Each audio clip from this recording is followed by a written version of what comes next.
You can graph two variable absolute value inequalities in the same way that you graph linear inequalities. Problem 3. Graphing an absolute value inequality. What is the graph of 1 minus y is less than the absolute value of x plus 2? First, consider what you know. You know an absolute value inequality. Then consider what you need. You need the boundary.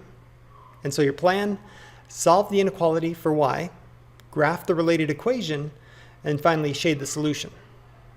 So begin by rewriting the absolute value inequality.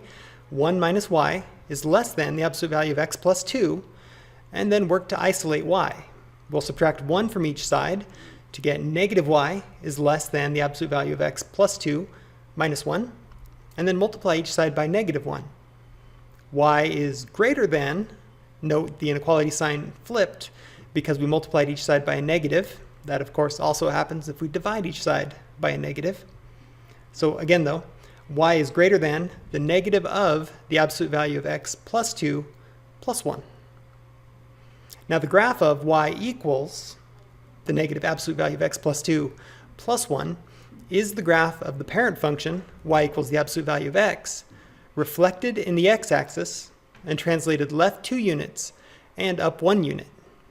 Since the inequality is solved for y, and y is greater than the negative of the absolute value of x plus 2 plus 1, shade the region above the boundary. Your turn. What is the graph of y minus 4 is greater than or equal to 2 times the absolute value of x minus 1?